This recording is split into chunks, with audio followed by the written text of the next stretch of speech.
E aqui no estúdio eu converso agora com o supervisor do programa do Imposto de Renda aqui em Goiânia, o Jorge Martins.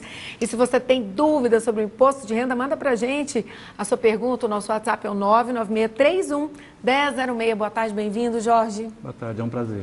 Uma satisfação é nossa. Vamos começar falando quem é que tem que declarar o Imposto de Renda?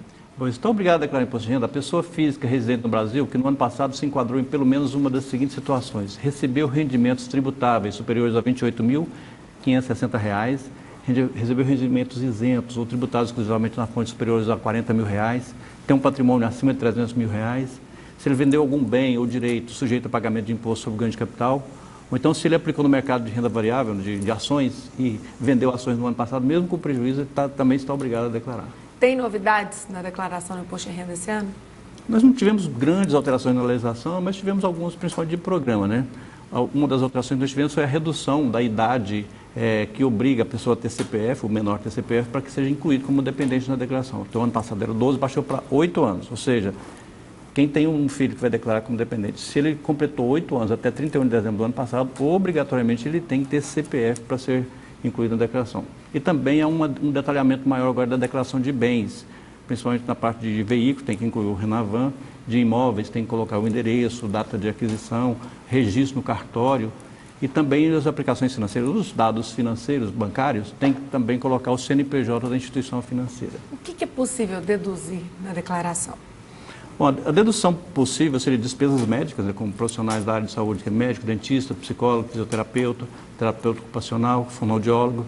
Pode deduzir escola, né, pagamentos a estabelecimento de ensino regular de creche, a pós-graduação, limitado a R$ 3.560.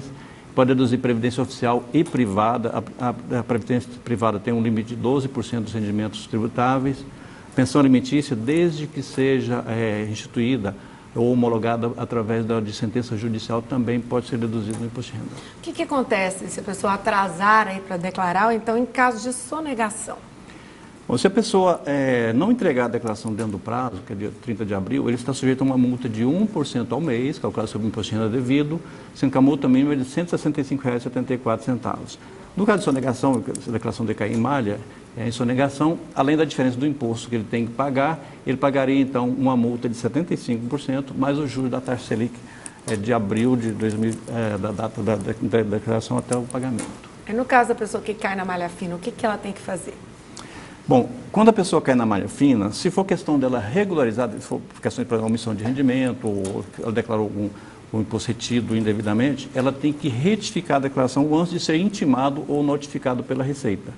Agora, se for o caso, por exemplo, de despesas médicas elevadas, pensão alimentícia, aí ela tem que, então, apresentar os documentos. Ou ela espera ser intimada, ou então ela pode se antecipar e agendar um horário no portal da Receita para ser atendido, e aí ela entrega os documentos antecipadamente. Como é que a Receita identifica, Jorge, quem sonega? No caso da malha fina, tem alguns parâmetros, né, que levam, então, através do cruzamento de informações externas ou internas, que chega à conclusão que a pessoa sonegou o imposto, como, por exemplo, omissão de rendimento. Se a pessoa tem mais de uma fonte de renda e declara só uma, ou então declarou a menor, ou então, por exemplo, ele incluiu um dependente que tem rendimentos. Se ele não incluir os rendimentos desse dependente, também cai na malha por omissão de rendimentos. Então, às vezes ele declara, por exemplo, só o rendimento do salário, não declara aluguéis, por exemplo. É muito comum esse tipo de omissão, o que faz com que a Receita, então, faz o lançamento e cobra, então, com multa de ofício. Certo. Agora, e a pessoa sendo isenta, mesmo sendo isenta, é interessante a pessoa declarar? Em muitas situações, sim, porque, para você ter uma ideia, o que obriga a pessoa a declarar, mesmo que não tenha rendimento, assim, a questão dos bens dele, seria acima de R$ 300 mil. Mas uma pessoa que tem bens aí relativamente elevados, mesmo que não esteja obrigado a declarar, é bom declarar para que ele mantenha o histórico das declarações, inclusive a relação dos bens dele. E também aqueles casos, por exemplo, que a pessoa teve um rendimento próximo do limite e em algum mês ele teve retenção na fonte, ele tem que declarar para que ele receba de volta aquele imposto que foi retido indevidamente. Agora, Jorge, eu estava vendo um dado aqui hoje que eu fiquei até um pouco... A gente já tem noção de que isso acontece, mas quando você vê o dado, eu acho que o impacto é maior. Ó. Os 2,4% mais ricos entre os declarantes do imposto de renda, pessoa física, do ano passado, eles detêm 463,87 bilhões. em rendimentos isentos de tributação. Ou seja, é mais da metade aí das pessoas que estão livres do imposto de renda de 2017. Por que essa isenção sobre o rendimento total é maior quanto mais rico é o contribuinte? Por que a gente tem essa distorção absurda do imposto de renda aqui no Brasil? Na verdade, é uma questão de legislação. Porque o imposto, porque essas pessoas mais ricas são empresários. Elas pagam imposto na pessoa jurídica e a lei fala o seguinte, bom, como a pessoa pagou imposto sobre o lucro na pessoa jurídica, o lucro, quando é distribuído para a pessoa física, ele é isento de tributação. É por isso que dá um rendimento isento muito grande, justamente porque a distribuição de lucro que já foi tributado na pessoa jurídica. Então é questão de legislação.